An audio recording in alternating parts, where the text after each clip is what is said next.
UGC को लेके देश के अंदर हंगामा हो रहा है कि यूजीसी के जो नए कानून आए हैं, नियमावली जो आई है, उसके विरोध में पूरे देश के अंदर एक छोटा मोटा माहौल बन रहा है। लेकिन कई मीडिया या कई ऐसे यूट्यूबरों के माध्यम से बड़े पैमाने पे बढ़ चढ़ के दिखाया जा रहा है।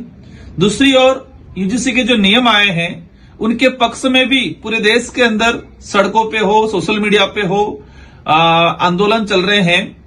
उसको भी कुछ मीडिया दिखा रहा है, कुछ मीडिया नहीं दिखा रहा है।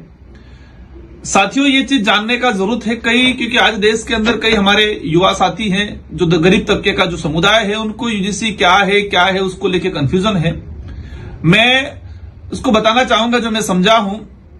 देश के हमारे उच्च शिक्षण संस्थाएं, जो उच्च शिक्षण संस्थाएं हैं, उनके अंदर आदिवासी, दलित, पिछड़ा, विकलांग हो, इन बच्चों के साथ जो भेदभाव होता है, जातिगत भेदभाव कहे, लिंग आधारित भेदभाव कहे, इन भेदभाव की वजह से बच्चे सुसाइड करते हैं, बच्चे पढ़ाई छोड़ देते हैं, बच्चे अपने आप को हीनता की भावना से देखते हैं कि देश के अंदर हजारों सालों से छुआछूत भेदभाव जातिगत हो, ये होता आया है, आज भी हो रहा है। और इसीलिए यूजीसी ने 2012 में नियम बनाए कि जातिगत भेदभाव से, लिंग आधारित भेदभाव से, दिव्यांगजन के आधार पर भेदभाव को रोकने के लिए एक कड़े नियम बनाए गए हैं। और इन नियमों के तहत जो शिक्षण संस्था है, उस शिक्षण संस्था की कमेटी बनाई है, समानता समिति के नाम से एक समिति बनाई गई है। उस समिति के तहत कोई अगर शिकायत आती है तो उसका निराकरण करना है, और जो पीड़ित है उसको न्याय दिलाना है, और जो कहे कि जो भेदभाव करने वाला जो व्यक्ति है उस पर कार्रवाई करने का प्रावधान है। लेकिन इसके बावजूद भी देश के उच्च शिक्षण संस्थानों में भेदभाव नहीं रुका, और भेदभाव की वजह से कई बच्चों ने आत्महत्या की। आप सब विदित हैं, देश में रोहित वेमुला का जो प्रकरण आया, हैदराबाद यूनिवर्सिटी के अंदर, सेंट्रल यूनिवर्सिटी थी, उसके अंदर वेमुला एक दलित समुदाय से आता था। उस व्यक्ति के साथ छुआछूत भेदभाव के कारण उस व्यक्ति ने थक के आत्महत्या की। और उसने जो सुसाइड नोट लिखा, उसमें आपने देखा होगा, एक लाइन लिखी कि मेरा जन्म ही मेरे जीवन का सबसे बड़ी दुर्घटना है। मतलब मेरा जन्म होना ही मेरे जीवन की सबसे बड़ी दुर्घटना है। मतलब ये फील करने लगा, उसको हमेशा फील कराया गया यूनिवर्सिटी में कि तुम दलित समुदाय से आते हो, तुम पिछड़े हो, तुम अछूत हो। तो उस व्यक्ति ने एक लाइन लिखी कि मेरा जन्म ही होना मेरे जीवन की सबसे बड़ी दुर्घटना है। इससे बड़ी बात और क्या हो सकती है। साथियों, उस व्यक्ति ने आत्महत्या की। ये पूरे देश के अंदर माहौल बना आदिवासी, दलित, पिछड़ों के अंदर कि छुआछूत भेदभाव रोक लिया जाए, बंद किया जाए, कम किया जाए, उसके लिए कठोर कानून बनाया जाए। लेकिन नहीं रुका, और 2016 के बाद कई घटनाएं आई। और एक 2019 के अंदर एक महाराष्ट्र के अंदर पायल तड़वी, जो भील समुदाय, आदिवासी समुदाय के भील समूह से आती थी, और पायल तड़वी ने डॉक्टर की डिग्री प्राप्त कर दी थी महाराष्ट्र के अंदर मेडिकल कॉलेज में। उसकी जो पार्टियां जो थी, उनके द्वारा हर बार 1 साल से टॉर्चर किया गया कि तू आदिवासी है, तू पिछड़ी है, तू जंगली है, इस तरह से संबोधन हर वक्त उसका तिरस्कार किया गया। और मजबूरन इस देश की एक आदिवासी बेटी को आत्महत्या करनी पड़ी। और उसने लिखा कि मैं 1 साल से प्रताड़ित हो रही हूं। उसने कई शिकायतें की, अपने संस्था अध्यक्ष को की, वहां के जो प्राचार्य थे उनको की, लेकिन उसके शिकायत का निवारण नहीं हुआ, और अंतिम में उसको जान गंवानी पड़ी। उसने भी लिखा कि मैं अब नहीं जी सकती हूं, मैं इतना तिरस्कार नहीं सह सकती हूं, मैं इतना अपमान नहीं सह सकती हूं। हनीमेश खाट हमारा बांसवाड़ा का मेडिकल छात्र था, जो सीकर के मेडिकल कॉलेज में पढ़ रहा था।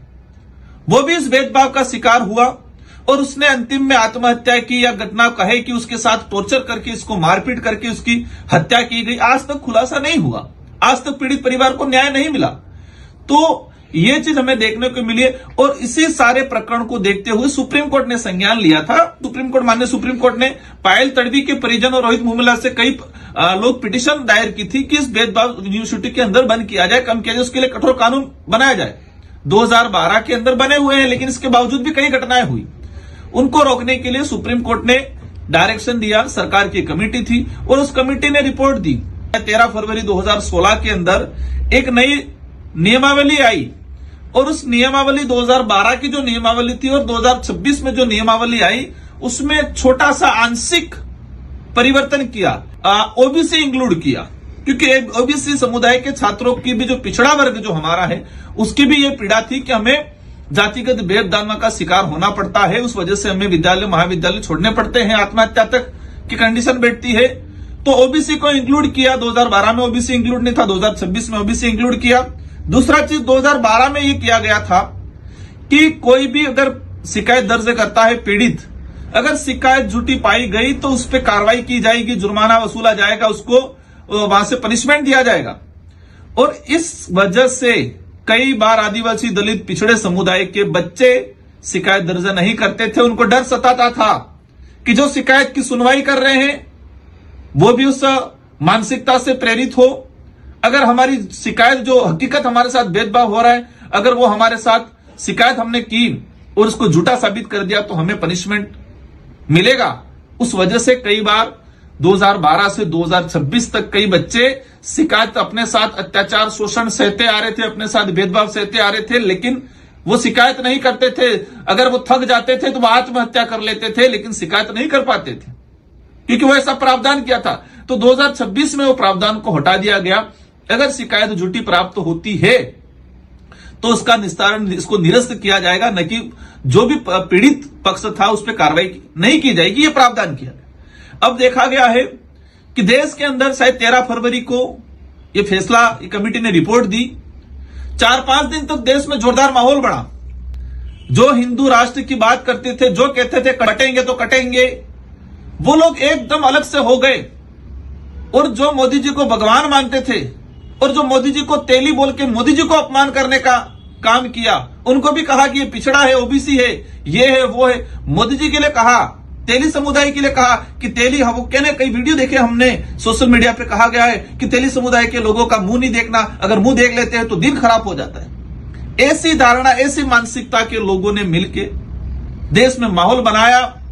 और सुप्रीम कोर्ट ने आनन फानन में, हम माननीय सुप्रीम कोर्ट का सम्मान करते हैं, लेकिन सुप्रीम कोर्ट द्वारा जो किया गया आनन फानन में फटाफट उन्होंने संज्ञान लेके उसको रोक लगाने का जो काम किया है उसकी हम निंदा करते हैं। तो हम मानते हैं कि न्यायपालिका एक मजबूत है, होनी चाहिए, और देश में जब कार्यपालिका व्यवस्थापिका सही काम नहीं करती है तो न्यायपालिका को संज्ञान लेना चाहिए, ये लिया। लेकिन देश के अंदर किसानों ने आंदोलन किया, सैकड़ों किसान मरे गए, तब सुप्रीम कोर्ट ने संज्ञान क्यों नहीं लिया?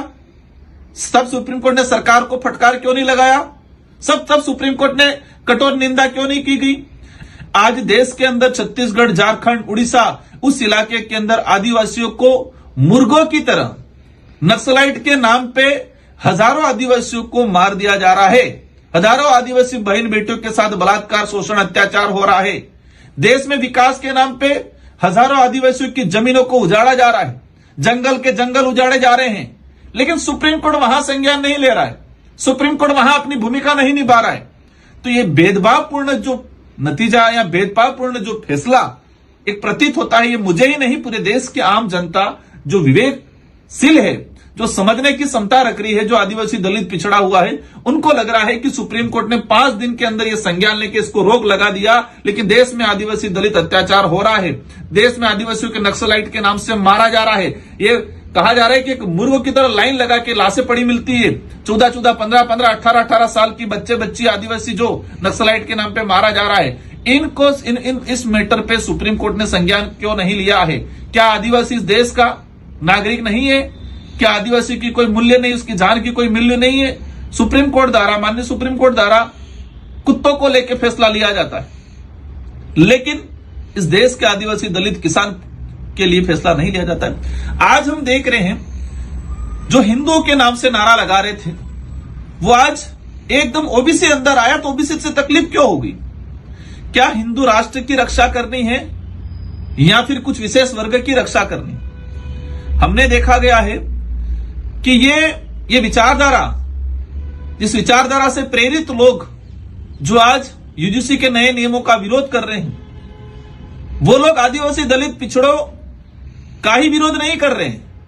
ये लोग उन लोगों का भी विरोध करते हैं जो स्वर्ण समाज से आते हैं, लेकिन स्वर्ण समाज के आने के बाद या सामान्य वर्ग से आने के बाद अगर देश के संविधान की बात करेंगे, आदिवासी दलित पिछड़ों के साथ न्याय की बात करेंगे, छुआछूत भेदभाव का विरोध करेंगे, तो उस स्वर्ण समाज के व्यक्तियों का भी विरोध करते हैं।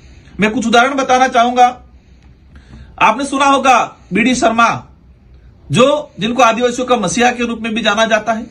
एक आईएएस थे, कलेक्टर थे बस्तर के अंदर, और जब उन्होंने देखा जो आज बेलाडीला एक माइनिंग के लिए फेमस जगह बनी हुई है, बेलाडीला, उस इलाके में उस समय जो आयरन को लेके, खनन को लेके जो सरकार तानाशाही रवैया अपना रही थी, तो कलेक्टर रहते हुए आदिवासियों के पक्ष में खड़े हुए, उनके न्याय के लिए बात करने लगे, संविधान की बात करने लगे। उन्होंने कहा कि ग्राम सभा से सहमति लेके आप करो।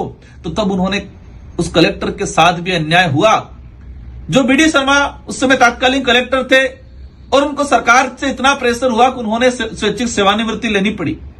जिस जिले में कलेक्टर थे बीडी शर्मा जी, जिन्होंने आदिवासियों के हक अधिकार की बात की, न्याय की बात की, उनको निवस्त्र करके, नंगा करके, जूतों की माला पहना करके जुलूस निकालने का काम किया था लोगों ने। वो विचार आज भी जिंदा है, जो विचार उच्च नीच में विश्वास रखते हैं, जो विचार अपने आप को उच्च वर्ण, निम्न वर्ण, ये जो छुआछूत भेदभाव की नीति, मनुवादी विचारधारा से प्रेरित लोग हैं, आज भी जिंदा है।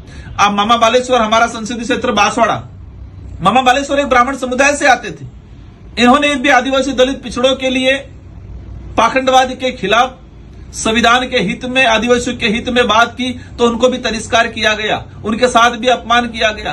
कई ऐसे लोग हैं। मेरे जो कॉलेज के शिक्षक थे, मैं आज इस अवसर पे उनको भी याद करना चाहूंगा। हिमांशु पंड्या एक प्रोफेसर थे, लेकिन इनके साथ भी अन्याय हुआ, क्योंकि वो संविधान की बात करते थे, जो छुआछूत भेदभाव के खिलाफ काम करते थे।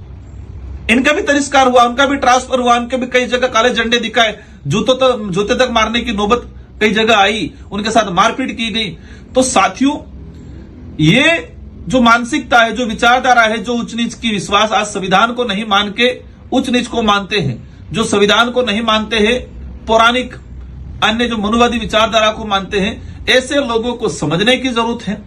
इन लोगों से भी मेरा अनुरोध है कि मानवता सबसे बड़ा धर्म है, और उसको आप मानो। सभी मानव समान है, सभी इंसान समान है। हजारों सालों से जो आदिवासी दलित पिछड़ा जो शोषण अत्याचार सहता आया है, भेदभाव का शिकार होता आया है, उससे आज बख्शना चाहिए। आप जब आदिवासी दलित ओबीसी की बात, हिंदू बनाने की बात आती है, वोट बैंक की बात आती है, तो सब आप हिंदू कहते हो। जब आदिवासी दलित पिछड़े ओबीसी के अधिकारों की बात आती है, तो आप अपने आप को अलग कर लेते हो। ये कौन सा हिंदू राष्ट्र बनाना चाह रहे हो? हमने इस यूजीसी जो नियमावली आई है आदिवासी दलित पिछड़ों के, और इसमें इंटरेस्टेड बात यह भी है, ईडब्ल्यूएस को भी सम्मिलित किया गया है। ईडब्ल्यूएस में कौन आता है? ईडब्ल्यूएस में सामान्य वर्ग के समुदाय के लोग ही आते हैं। जो आर्थिक रूप से पिछड़ा व्यक्ति है, उसके साथ भी अगर आर्थिक आधार पे या पिछड़ेपन के आधार पे छुआछूत भेदभाव होता है, तो उसके लिए भी न्याय किया जाएगा। यूजीसी का नया नियम है। फिर किस बात का विरोध हो रहा है, फिर किस बात का माहौल बनाया जा रहा है कि यूपी में सबसे ज्यादा, देश में सबसे ज्यादा दलित पिछड़ों जो जातिगत भेदभाव के केस यूपी में आए हैं, और इसके बाद राजस्थान में आए हैं। आज राजस्थान के भाजपा के लोग इस्तीफा दे रहे हैं। जो आदिवासी दलित पिछड़े ओबीसी के हित में कानून आया है, नियमावली आई है, उसके विरोध में जाके भाजपा के लोगों ने इस्तीफा दिया है, और कांग्रेस के लोग भी मौन है। ये दोनों पार्टियों के अंदर ये विचारधारा जिंदा है। भाजपा के लोगों को कहना चाहेंगे कि आप जिस मोदी सरकार की वाहवाही करते हो, उसी मोदी सरकार में एक कानून आ रहा है, तो आप भाजपा से इस्तीफा क्यों दे रहे हो? मोदी जी आपको भगवान लग रहे थे, लेकिन कुछ पहली बार ओबीसी माइनॉरिटी आदिवासी दलित के हितों में कोई कानून आया, तो आप मोदी जी को तेली बना के उनको तिरस्कार करने का काम कर रहे हो। साथियों, ये चीज हमें जानने को मिली, देखने को मिली, समझने को मिली कि हाथी के दांत, वो कहावत है कि दिखाने के और चबाने के अलग होते हैं। वही जो हिंदू राष्ट्र की बात करने वाले लोगों को देखने को मिला। सामान्य वर्ग अपने आप को उन्होंने दोषी मान लिया। सामान्य वर्ग में तो सिख भी आता है, सिख धर्म के लोग क्यों नहीं विरोध कर रहे हैं?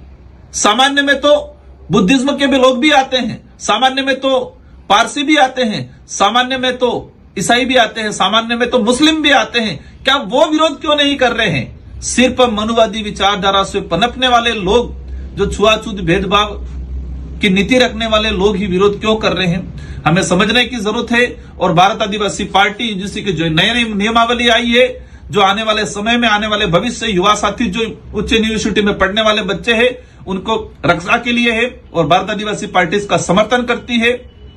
अगर ये सरकार supreme court as it is लागू नहीं करती है, तो देश में बड़ा आंदोलन होगा और इस देश का आदिवासी, दलित, पिछड़ा, ओबीसी सब मिलके सरकार के खिलाफ, क्योंकि सरकार मौन है, सरकार को संज्ञान लेना चाहिए और सरकार को तत्काल इसका नियमावली को लागू करना चाहिए, उसके पक्ष में है। जय जोहार, जय संविधान, जय भीम।